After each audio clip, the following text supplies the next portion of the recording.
నమస్కారం అండి. డాక్టర్ మోవా శ్రీనివాస్ మాట్లాడుతున్నాను. నేను కార్డియాలజిస్ట్‌ని. హార్ట్ ప్రాబ్లమ్ ఉంటే అది ఛాతీలో నొప్పి ఉన్నా లేకపోయినా ఎడమ భుజం నొప్పొస్తుంది. ఎడమ చెయ్యికి అది ఎడమ చెయ్యి లాగుతుంది. లేకపోతే ఎడమ చెయ్యి నొప్పిలాగా ఉంటుంది. ఇలాంటిది బాగా ప్రజల్లో బాగా ఏంటంటారంటే ప్రాచుర్యంలోకి వచ్చేసినటువంటి సింప్టమ్. వాళ్ళకసలు నిజానికి ఛాతీలో నొప్పొస్తుందని కూడా వాళ్ళకి మర్చిపోయారు. ఎడమ భుజం నొప్పి, ఎడమ చెయ్యి నొప్పొస్తే అది ఖచ్చితంగా గుండె సంబంధించినటువంటి నొప్పే అని వయసుతో సంబంధం లేకుండా అందరూ కూడా గుండె డాక్టర్ల దగ్గర రావడం జరుగుతూ ఉంటుంది. నా దగ్గరికి వస్తారు. ప్రతి డాక్టర్ దగ్గరికి పోయేటప్పుడు ఇవే కామనెస్ట్ ప్రాబ్లమ్‌గా ఇదే చెప్తుంటారు. సో, గుండెకి సంబంధించిన నొప్పి మొదట వచ్చేది ఛాతీ మధ్య భాగంలో. ఎడమ పక్కన కాదు. ఛాతీ ఎడమ సైడ్ కాదు. ఛాతీ మధ్య భాగంలో వస్తుంది. పొట్ట పైనుండి ఛాతీ మధ్య దాకా, గొంతు దాకా, దవడ దాకా, పంటి దాకా ఛాతీ మధ్య భాగంలో వచ్చి అది ఎడమ భుజానికి కానివ్వండి, ఎడమ చెయ్యి లోపల భాగంలో కానీ పాకే అవకాశం ఉంది. ఇది ఆ సంబంధిత గుండెకి సంబంధిత నరాలు ఏవైతే ఉన్నాయో, ఆ నరాల నుంచి నొప్పి వస్తుంది కదా! ఆ నరాలకు ఈ ఎడమ చెయ్యి లోపల భాగంలో కూడా, లోపల భాగం అంటే ఈ లోపల భాగంలో కూడా సప్లై చేస్తాయి. కాబట్టి ఆ ఏరియాలో కూడా నొప్పి వచ్చేటువంటి అవకాశం ఉంది కాబట్టి ఇది టిపికల్‌గా వస్తుంది. కానీ కామన్‌గా అందరూ భయపడేది నాకు ఎడమ భుజం నొప్పి ఉంది, ఎడమ చెయ్యి నొప్పి ఉంది. సో, నాకు గుండె ప్రాబ్లమ్ ఉందో లేదో రూల్ ఔట్ చేసుకోవాలి అని చెప్తారు. సో, ఎడమ భుజము, ఎడమ చెయ్యి నొప్పికి యాక్చువల్‌గా కామనెస్ట్ కాజ్ ఏంటంటే సెర్వైకల్ స్పాండిలోసిస్ అంటారు. అంటే మెడకు సంబంధించినటువంటి ఈ వెన్నుముక ఈ ఎముకలు ఏవైతే ఉన్నాయో, బొమికలు ఏవైతే ఉన్నాయో వాటి మధ్యన నరాలు ఇరుక్కుపోయి వాటి అవి నొక్కుతుంటే ఈ నరాలు కూడా ఎఫెక్ట్ అయ్యి ఆ నరాలు సప్లై చేసేటటువంటి ఏరియా ఏదైతే ఉందో అది నొప్పి పుడుతుంది. దీన్ని స్పాండిలోసిస్ అంటారు. అంటే మెడకు సంబంధించినటువంటి ఎముకలు ఏవైతే ఉన్నాయో అవి వయసుతో కొంత ఏమవుతుందంటే అవి కొంచెం ఆ వయసుతో సంబంధించినటువంటి చేంజెస్ రావటం వల్ల అవి ఈ 2 ఎముకల మధ్యన నరం పోతూ ఉంటుందన్నమాట. సో, ఈ ఎడమ పక్కన ఉన్నటువంటి ఎముకల పక్క నుంచి వచ్చేటువంటి నరం ఎక్కడ సప్లై చేస్తుంది? ఎడమ చెయ్యికి సప్లై చేస్తుంది. ఇట్లాగే మెడ మీద నుంచి వచ్చేటువంటి నరం కుడివైపున దేనికి సప్లై చేస్తుంది? కుడి చెయ్యికి సప్లై చేస్తుంది. సో, ఒకవేళ ఈ ఎముకల మధ్యలో వచ్చే నరం ఎడమ పక్కన ఎఫెక్ట్ అయిందనుకోండి, ఎడమ భుజం నొప్పి వస్తుంది, ఎడమ చెయ్యి నొప్పి వస్తుంది. కానీ గుండెకి సంబంధించిన నొప్పి చెయ్యి లోపల భాగంలో వస్తుంది. ఆల్మోస్ట్ లైక్ మీకు చిటికెన్ వేలు ఆ ఏరియా వస్తుంది తప్ప బయట ఏరియాకి అంత కామన్‌గా రాదు.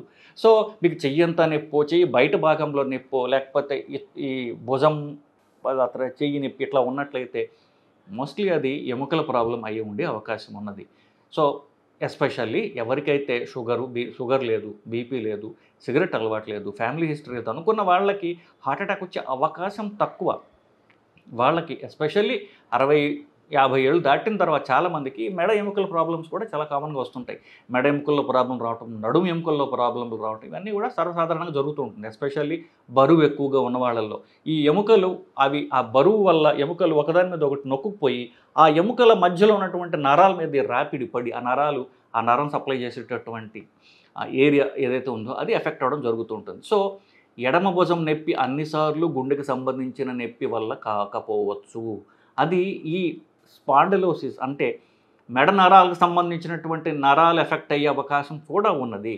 ఆఫ్‌కోర్స్ ఈ నరాలు నొక్కుకుపోయి స్పాండిలోసిస్ వల్ల ప్రాణాలు పోవు. గుండె హార్ట్ అటాక్ వస్తే ప్రాణాలు పోయే అవకాశం ఉంది. ఇది మీకు ఒక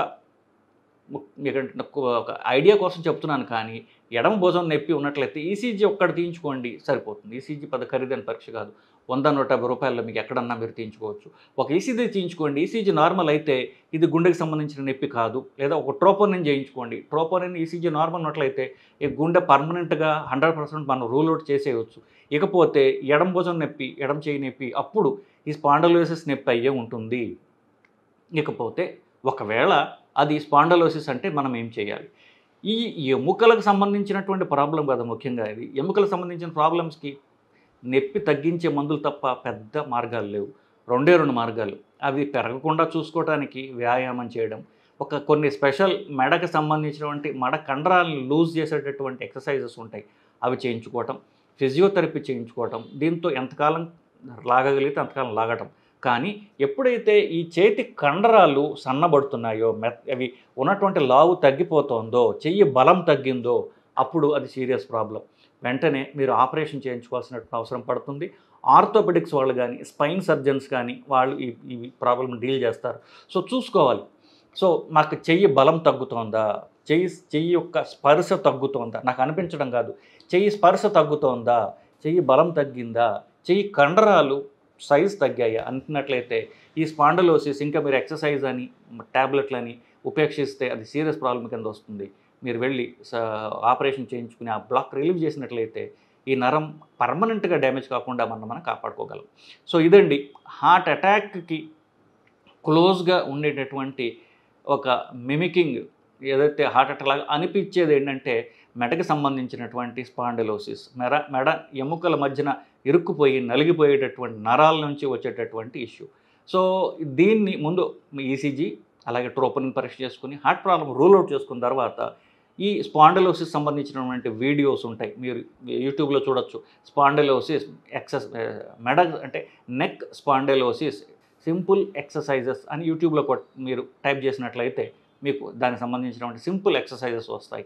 అది మీరు పొద్దున్న సాయంత్రం 2 సార్లు రెగ్యులర్గా చేసుకున్నట్లయితే మెడ ఎముకలు కాస్త వదులుగా అయ్యి లూజ్ అయ్యి ఆ నరం మీద కంప్రెషన్ తగ్గి మీ ప్రాబ్లం మీరు సాల్వ్ చేసుకుని మీ సొంతగా మీరు సాల్వ్ చేసుకున్నటువంటి అవసరం ఉంటుంది. కానీ నేను చెప్పినట్టుగా సెన్సేషన్ తగ్గిన, చేతి మీద బలం తగ్గిన, లేకపోతే చేయి కండలు సన్నబడుతున్న ఆపరేషన్ అవసరం పడవచ్చు.